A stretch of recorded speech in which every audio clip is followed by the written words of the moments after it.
Olá, telenautas aqui da TV 61, estamos começando mais um bate-papo com Hélio Dolly. E hoje, para nossa felicidade, estamos muito felizes, o nosso companheiro titular aqui do bate-papo, o Alisson Lopes, voltou, está aí depois de 2 semanas de molho com Covid, chegou a ser internado, teve um problema respiratório, mas conseguiu voltar. Se ele quiser, ele pode falar um pouquinho sobre isso. Mas ele vai entrar também, ele só vai ficar um pouquinho, porque ele ainda está muito cansado, ainda está se recuperando. Porque ele quer introduzir aqui o nosso bate-papo, fazendo uma pergunta para o Hélio. Hélio, tudo bem? Tudo bem, Negrão? Feliz por ter o Alisson aí de volta. Desde fim da semana, que a gente ficou sabendo que ele tinha saído dessa. E é muito bom tê-lo aqui de volta, ainda que hoje, parcialmente, ele tem que tomar cuidado. E também não confiar muito não, viu, Alisson? Você está cheio de anticorpos, espero, mas toma cuidado, continua tomando cuidado. Eu não sei se é a luz aí onde ele está no jardim, tem uma orquídea. Onde estou? Oi? Onde eu estou? Não, a sua está boa. Estou querendo fazer uma brincadeira com o Alisson lá, porque ele está... Sua luz está boa também, Hélio. Mas eu não sei não, se... ele está bem, o Alisson está bem. Tá. Tá bom. Dizer. Eu vou... Agradeço aí, Hélio, agradeço o João. É muito bom estar vivo, viu? Tá muito bom estar vivo aqui. Essa doença não existe tratamento precoce, essa doença ela é veloz, realmente. Eu fui sentir dor no corpo, fiz o teste, tinha 10% do pulmão comprometido. Dias depois, 50%, tive que ir para o oxigênio, saturação, tive uma saturação baixa, mas infelizmente tive alta. Sábado estou aqui, estou bem. E aí é isso, como o Hélio falou, não dá para brincar, existe reinfecção, isolamento, máscara, e seguir aí. A vida não deixa de ter um gostinho especial depois que a gente passa por esses apertos aí. Mas tô bem aqui. E, Hélio, aproveitando aqui o momento, falando de CPI, falando das lambanças do desgoverno federal, nós vimos que parece que a logística, o Pazuello chegou a ser ministro da Saúde e muitas vezes enalteceram a logística dele que diziam que era expertise e que, na verdade, não funcionou em momento nenhum. Tivemos um governo negacionista que perdeu tempo e, de forma extemporânea, negociou vacinas. Saiu uma reportagem do nosso colega jornalista Rubens Valente falando sobre eventuais pontos aí que o governo já está se preparando para autodefesa, quer dizer, de certa forma já é assumindo a culpa da pisada que deu. Então, o que você acha disso ali? Você acha que desde genocídio indígena, desde protelar negociação de contratação de vacina, de defender um tratamento precoce que não tem fundamentação científica, você acha que é o começo do fim aí do governo Bolsonaro? Bom, Alisson, mais uma vez, muito bom ter você aqui fazendo pergunta, ótimo. Eu gostaria que fosse, eu não sei se será.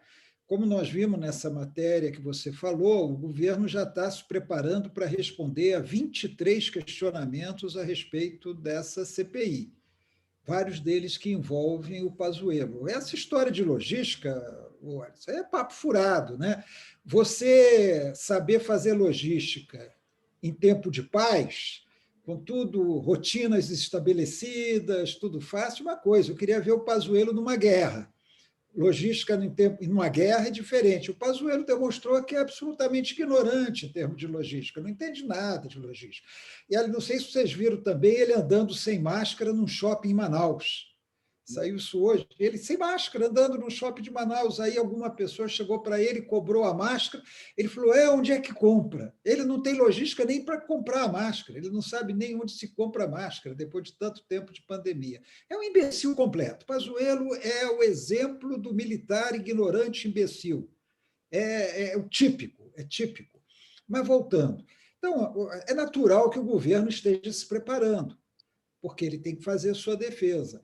Agora, como eu disse da outra vez, é a CPI que já começa pronta.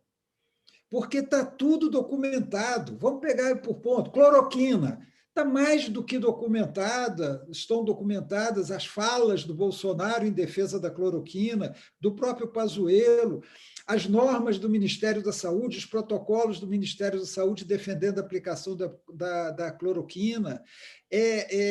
Você tem a compra da cloroquina, a produção, desculpe, da cloroquina. Tem documentos mostrando que o Bolsonaro mandou o Exército produzir cloroquina, um dinheiro desperdiçado. Você tem o Bolsonaro aceitando a doação que o Trump fez de cloroquina. Está tudo provado. Não precisa muito esforço. Né? E assim, em todos os pontos, Alisson, todos os pontos você tem prova. As declarações negacionistas do Bolsonaro, as idas dele provocando aglomerações sem máscara, a ironia que ele fez com a doença, a ironia que ele faz com os mortos. Então, está tudo provado.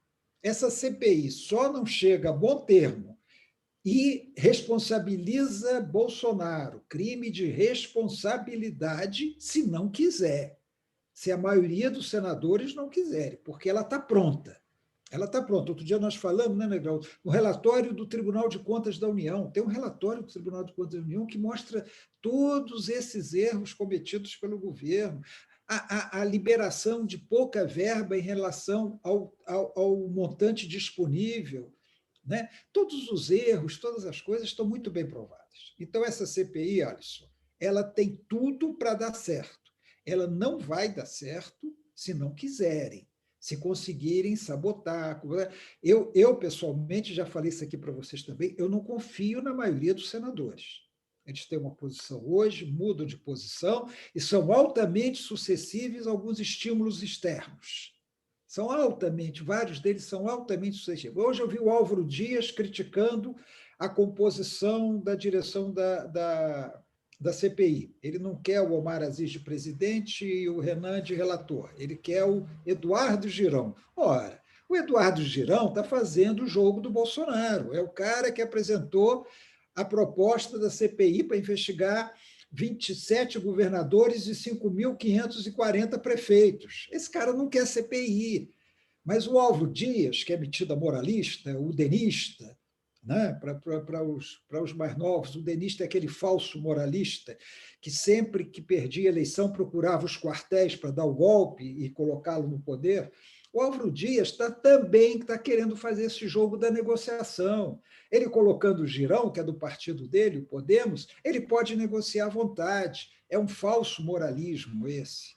Então, se o Girão, por acaso, felizmente tudo indica que não vai ser, for presidente da CPI, a gente tem que começar a duvidar de que vai dar resultado, porque não é o que ele quer. Mas, pelo que está montado, a CPI é para dar certo. Ela está se encaminhando para dar certo. Vamos ver, a instalação é amanhã, terça-feira, vamos ver o que acontece. Alisson. Estou escutando bem, João, pode falar. Não, você quer continuar ou você está tranquilo? Não, eu vou dar uma... não vou brincar, não. Vou pedir uma licencinha, até para depois a gente ter a voz continuar aqui. Mas muito obrigado, Hélio, muito obrigado, João. É um prazer estar de volta. Cada dia me sentindo melhor. E vamos fazer essa análise. Agradeço aí a oportunidade e com as suas colocações, João, sempre oportunas, e o Hélio também. O Hélio tem se demonstrado aí uma luz aí nessa discussão que a gente vai ter que acirrar agora, né? Nesse segundo semestre aí nós teremos também eleição para a OAB, né, para a Ordem dos Advogados do Brasil, e a OAB, como tantas outras instituições, nesse momento de tantas questões essenciais nessa pandemia, tem que se mostrar defensora da Constituição e do bom direito, digamos assim. Então, vamos acompanhar também, Hélio, a eleição da OAB e que ela possa realmente representar a defesa aí das instituições também. Mas o meu muito obrigado. Alisson, até a próxima. Antes de você sair, só um pouquinho. Aumenta um pouquinho, eu queria que você e o Hélio comentassem um pouquinho sobre o OAB, pode ser? Deixa eu usar disso da sua boa vontade.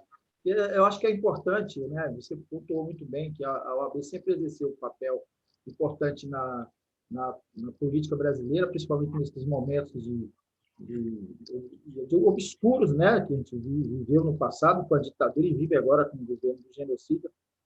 E a OAB está meio que vacilando, né? A OAB Nacional está meio que vacilando aí em relação ao impeachment, está tendo uma postura meio recuada. Eu queria sua opinião, e o Hélio já comentou isso aqui em outra oportunidade também, mas queria que vocês, para finalizar, desculpando abusar de sua boa vontade, só, eu acho que é um assunto importante. Ok. Olha, a OAB ela está assim, ela está naquela posição de que vai arrodeando, mas não dá o bote, né? Quer dizer, a OAB solta as famosas notas de repúdio, critica o governo em alguns momentos, tal, mas ela não faz o que todos esperam dela desde o início do ano passado, que é o pedido de impeachment, que é um pedido de impeachment como ela fez em relação ao Collor. Todos esperam isso da OAB. A Ordem dos Advogados do Brasil é, talvez, a instituição da sociedade civil mais forte no país, mais presente, mais forte. Eu acho que, como a OAB, só mesmo a CNBB. E, como eu disse a vocês outra vez, e olha que eu sou da Associação Brasileira de Imprensa, mas eu sei que a Associação Brasileira de Imprensa está um patamar abaixo da OAB e da CNBB. Nós, da ABI, já apresentamos o pedido de impeachment, desde o ano passado. Desde o ano passado tem o pedido de impeachment da ABI. E agora a ABI participou, na semana passada, daquela reunião de todos os que apresentaram o pedido de impeachment para tentar fazer um pedidão agora, de todos, aglutinando todos. A OAB se mantém absolutamente omissa em relação a isso. Não fala nada. Outro dia montaram uma comissão que apurou que existem crimes de responsabilidade, mas ficou nisso mesmo. Quer dizer, eu não conheço, quer dizer, até conheço, porque eu já trabalhei com a OAB, o processo interno de decisão, o Conselho Federal, eu sei que é complicado. A OAB, eu vou aproveitar para falar isso aqui, viu, Alisson? Você que é advogado, inscrito na OAB, a OAB é profundamente antidemocrática em sua organização interna. A OAB não tem democracia interna. A OAB, quando elege o seu conselho seccional, a chapa vencedora leva todas as cadeiras. Ela leva, não há proporcionalidade. Você pode ter uma chapa com 51% dos votos, a outra com 49%, 100% das cadeiras do conselho vão para que teve 51%. Não é isso, Alisson? Isso não é democrático, não permite a participação democrática dentro do conselho. Mas não é só isso. Não sei se você sabe, se o presidente da OAB, isso aconteceu, se o vice-presidente da OAB, aconteceu isso na gestão da Stefânia, renuncia, a presidente nomeia um novo vice-presidente com aprovação do conselho. Foi aí que Banês virou vice-presidente da OAB. Ele não foi eleito vice-presidente, ele foi nomeado pela Stefânia e o conselho aprovou. Agora, o pior é na eleição para o Conselho Federal. A diretoria do Conselho Federal da OAB é eleita pelos representantes das seccionais. São 2 ou 3, né, Alisson? Acho que são 3. Eu não lembro agora se são 2 ou 3. Cada seccional elege seus representantes no conselho e eles elegem a diretoria da OAB. É uma diretoria em que 27 estados é que decidem. Isso são os eleitores. É aquela eleiçãozinha fechada, é uma eleição fechada, de poucos eleitores, que é fácil você cooptar, ganhar o voto, oferecer vantagem, semelhante às eleições de confederações nacionais, como CNI, CNC, que é tudo mutretada, são eleições todas mutretadas, corre muito dinheiro, não estou dizendo que isso acontece na OAB, na CNI, na CNC, na CNT, corre dinheiro na eleição, os eleitores recebem dinheiro para votar na chapa 1, na chapa 2, é uma grande mutreta, uma grande mutreta. Então, a OAB precisa, inclusive, além de se posicionar diante do quadro nacional, precisa se democratizar, mais democracia interna, que ela não tem hoje. Então, eu acho que a OAB está falhando muito. Eu estou falando da OAB Nacional, que deveria se posicionar. Eu gostaria também que a nossa seccional do Distrito Federal se posicionasse, ela não tem o poder de interferir, de decretar, mas seria interessante que ela se posicionasse, inclusive que fosse mais ativa diante do governo ibanês, do desgoverno ibanês.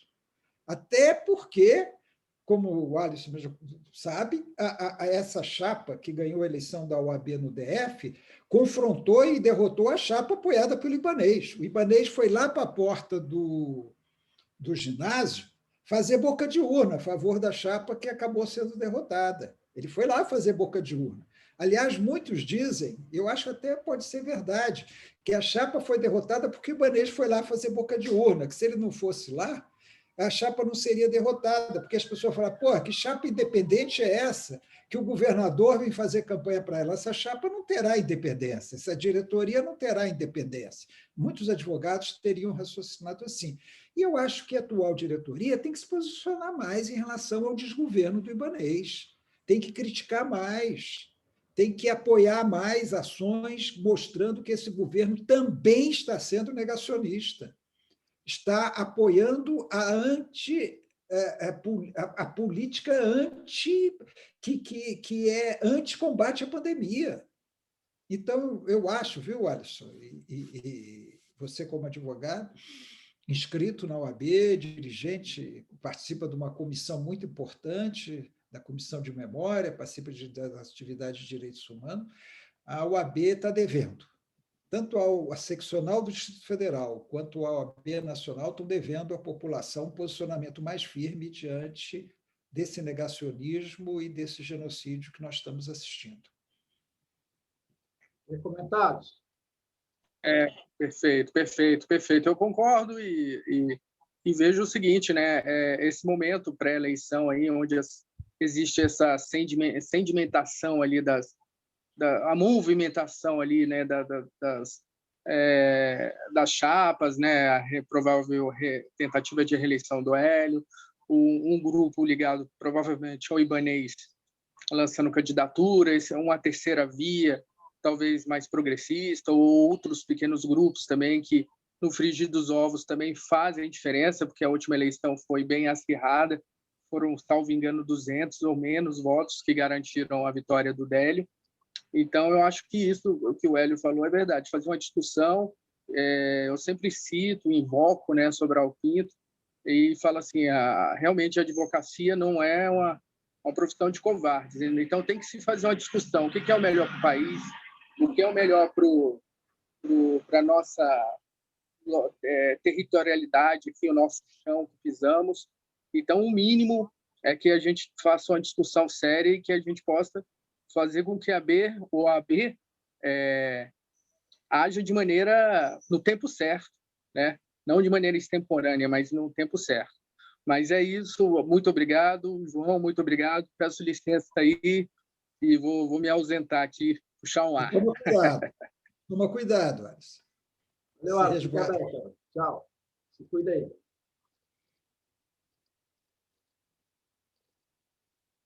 Hélio, a gente teve mais uma loucura de Bolsonaro aí, né? Faz aquela história do CPF cancelado, né? Que maluquice é aquilo. Olha, tá difícil, né? Esse comportamento genocida, esse comportamento miliciano do Bolsonaro, ninguém cessa isso, né? Ninguém está normalizando tudo quanto é maluquice que esse cara faz. Queria que você comentasse isso. É impressionante. E aquilo é linguagem e atitude de miliciano, de bandido. Exato. Você colocar um CPF cancelado, quer dizer, você comemorar a morte. Cancelado de quem? É o CPF dos quase 400 mil que morreram com a Covid? É esse CPF que está cancelado? É CPF de quem que ele está fazendo brincadeira numa hora dessa? Isso é linguagem de miliciano, linguagem de bandido. E aí é isso que você falou. E aí? É levado como brincadeira? O Arthur Lira falou alguma coisa sobre isso? O Rodrigo Pacheco falou alguma coisa sobre isso? Quem são os deputados e senadores que estão falando sobre isso? Que o Procurador-Geral da República, que está doido para ser ministro da Suprema, fica lambendo o saco do Bolsonaro o tempo todo porque quer ser ministro da Suprema? Ele tinha obrigação obrigação de fazer alguma coisa. Tudo bem, o presidente da República não pode ser imputado por crimes cometidos durante o mandato, mas existe o crime de responsabilidade. E a gente sabe como é advogado. O Alisson já saiu, a gente sabe como é advogado. O advogado, ele encontra a brecha jurídica, né? O bom advogado, ele pega aquele artigo, disseca, faz interpretação, cita autores, cita jurisprudências anteriores. É crime de responsabilidade. Mas não está explicitado direitinho. Ora, a gente sabe que é possível. Porque isso é de uma irresponsabilidade. Um presidente da República, com ministros ao lado, inclusive o ministro da Educação. É uma vergonha para o país isso. É uma vergonha.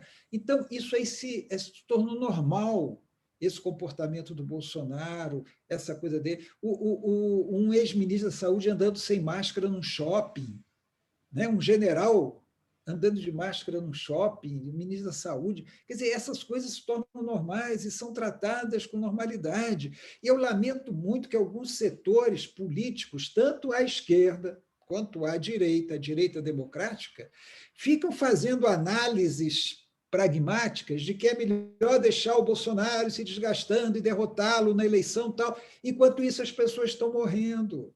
Enquanto isso, o país está afundando. Isso é esse falso pragmatismo, esse é oportunismo. Oportunismo, isso que eu ia falar. Oportunismo de quem pensa assim. Entendeu? Não, vamos deixar o Bolsonaro ir sangrando aí, ele vai se desgastar, aí chegar na eleição nós vamos ter uma chapa da esquerda com a chapa da direita democrática, e aí, entendeu? Isso é oportunismo. A direita acha que, indo para o segundo turno, derrota o Lula.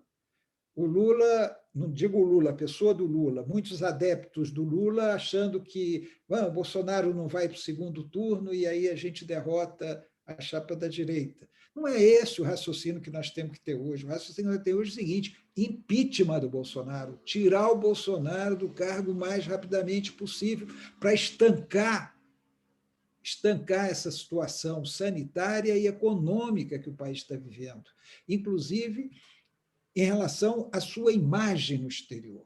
E a imagem no exterior não é uma questão de boniteza, não. A imagem, bonito, não.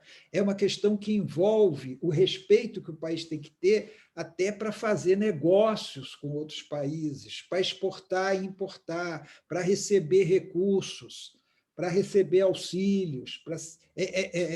Não é só uma questão de... A imagem não é só ser bonito, não, parecer bonito para o exterior. É uma questão que envolve a própria economia do país, envolve, inclusive, o nosso sentimento de brasilidade. Até porque o brasileiro está sendo até hostilizado no exterior, né?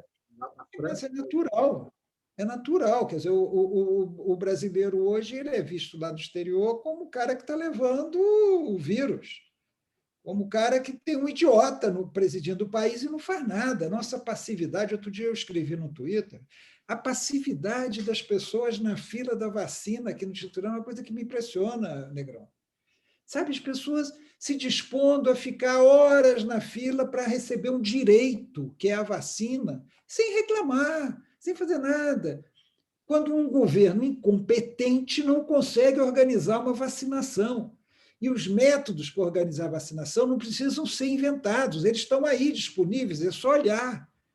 Sabe? Você faz escalonamento por mês de nascimento, separa homem e mulher, como no Rio estão fazendo. Você pode pôr pelo mês de nascimento, sem falar no ano de nascimento, já mas pelo mês de nascimento, pela letra, pela ordem alfabética. Você tem como reduzir esse impacto nos postos de vacinação. Mas não, aqui é assim, a vacina chegou, começa agora, 13h começa, aí vai todo mundo para o posto de saúde, faz aquelas filas enormes de carro, de pessoas, aglomerações de pessoas, filas de carro, as pessoas idosas dentro do carro, com motor ligado, ar refrigerado ligado, né? Quer dizer, é um contrassenso absoluto. E o brasileiro, eu estou generalizando, Negrão, mas o brasileiro assiste isso passivamente. Acha normal. Eu queria ver isso no Chile. Faz isso no Chile. Faz isso na Argentina. Você vê a reação popular. Sabe? As pessoas enfrentam, as pessoas não são passivas de ficar aceitando tudo que um governante idiota, irresponsável, ignorante, eu estou me referindo a dois, Bolsonaro e Ibanez, sabe? Fazem com as pessoas, por absoluta falta de empatia, por preguiça, por falta de inteligência, sabe? Por falta de disposição. Olha, em vez de ficar montando aqui um esquema de vacinação, vamos tomar um vinho. Sabe? É esse o raciocínio do Ibanez. Vamos tomar um vinho. Vamos tomar um vinho, passar a tarde inteira em casa, estornado. Sabe? A gente tem que ser contra isso. Sabe? De cair no banheiro, né? Caiu no banheiro, sabe por quê, né? Você sabe por que ele caiu no banheiro, né? Ele não é fora da rotina, não. É a rotina. É a rotina. É a rotina. Quer dizer, chegar e falar, gente, vamos fazer um processo de vacinação. Mas não, ele quer a propaganda, ele quer o seguinte: chegou a vacina, seria no sábado, vamos começar na sexta às 13 horas, e deixa aglomerar, deixa os carros fazerem fila. E as pessoas satisfeitas, claro, eu ficaria satisfeito, tomou a vacina. Mas espera aí, você ficou esperando 2 horas. Esperar mais de 30 minutos para tomar uma vacina já é um crime, Negrão. Já é um crime. 30 minutos já é um crime. As pessoas ficam 2, 3 horas. Tem gente que chega lá de madrugada, vai ser vacinado quase ao meio-dia. Isso é um crime, é criminoso. É desumano, né? Olha, eu queria voltar lá no CPF cancelado, porque a gente teve, né, tanto pode ser as 400 mortes, que eu acho que tem um pouco por aí, essa desumanidade, mas também pode ser o Adriano da Nóbrega, né? Que a gente teve esse episódio aí da Casa de Vidro, né? Que pode pois é. E a nossa chamada grande imprensa não fala nada, né, Negrão? Você viu isso? Está denunciado ali, telefonema para o presidente da República. Sabe? A Casa de Vidro, qual é a Casa de Vidro? Bom, como dizem, pode ser o Palácio da Alvorada, pode ser o Palácio do Planalto, mas não é a minha casa nem a sua. Casa de Vidro está muito claro qual é a Casa de Vidro, só não vê quem não quer. Né? E uma ligação para o presidente da República, depois que o Adriano da Nóbrega morreu. Cada vez ficam mais claros os vínculos do Bolsonaro e dos filhos dele com as milícias, com os milicianos, com os bandidos. Dentro da sede do poder, a bandidagem está dentro dos palácios. E fica por isso mesmo. Quer dizer, cadê o Arthur Lira? Cadê o Rodrigo Pacheco? Cadê o Fux? Cadê a imprensa? Cadê imprensa. Mais uma vez, né? Cadê o Aras? Né? Exatamente. Cadê o Aras? O Aras quer ser ministro do Supremo Tribunal Federal. Ele, são 4 sabujos. É aquele André que está na AGU agora, que eu esqueci o sobrenome dele. Mendonça. O Aras, o Humberto Martins, que é do STJ, e o João Otávio de Noronha, também do STJ. Esses 4 fazem o que Bolsonaro quiser que eles façam. Dane-se direito, dane-se justiça, dane-se os colegas. Eles fazem qualquer coisa para agradar Bolsonaro. Eles querem ser ministros do Supremo Tribunal Federal. É aquele terrivelmente evangélico, né? Que seria terrivelmente. Aí eles, inclusive, fazem uma disputa para ver quem é mais terrivelmente evangélico. Aquela intervenção do André Mendonça, né? André Mendonça no Supremo Tribunal Federal é de um ridículo, né? Para parecer que ele é o evangélico. É de um ridículo. Né? O Aras chega a ser piada. As intervenções do Aras chegam a ser piada. Quer dizer, a gente entrou num quadro que não parece real, Negrão. Não parece real isso que nós estamos vivendo no Brasil hoje. Quando é que a gente viu isso antes? Por pior que tenham sido momentos anteriores que nós tenhamos tido, por piores que tenham sido, não chegou a essa coisa de hoje, que é dramática, mas, ao mesmo tempo, tem tonalidade de comédia. Né? É dramática. As pessoas estão morrendo, as pessoas estão sendo oprimidas, as pessoas estão passando fome, mas, ao mesmo tempo, tem momentos que parecem comédia, mas não são comédia. Não pode ser levados na brincadeira. Um filme, né, uma loucura. Né? Por falar em irreal, surreal, né, e loucura, né, se ventilou que o próprio Flávio Bolsonaro poderia ser esse indicado. Você acha que isso está dentro desse contexto surreal aí que a gente está... Não. Isso aí não poderia acontecer. Não aconteceria. Na verdade, o Flávio Bolsonaro está trabalhando para o Humberto Martins, que é o presidente do STJ, que já foi acusado, inclusive, de corrupção, tem um filho advogado que faz jogadas lá no STJ. É uma figura bastante complicada e, naturalmente, teria que ser para ser apoiado pelo Flávio Bolsonaro. O Flávio Bolsonaro não ia apoiar um cara decente, honesto, um bom jurista, né? O Flávio Bolsonaro quer colocar alguém que vá protegê-lo das inúmeras acusações que tem contra ele. E aí, já que nós estamos falando de bandidagem, vamos lembrar, por que o mandante do assassinato da Marielle não aparece tanto tempo depois? Exatamente. Por quê? Eu acho que tem a ver com as casas de vidro, viu? Eu acho que tem a ver com as casas de vidro. Aquela vizinhança ali na Barra da Tijuca não é à toa, não. Sabe? Então, a bandidagem está no poder, Alisson. A questão é essa. Os milicianos estão no poder e nós estamos tendo que lidar com isso. A verdade é essa. Infelizmente, está terminando nosso tempo aqui. Muito bom o nosso bate-papo. Feliz por lá ter aparecido. Quinta-feira ele está aí, né, com a gente. Um grande abraço para você, Hélio. Abraço, muito obrigado e até a próxima. Até quinta-feira. Até quinta-feira.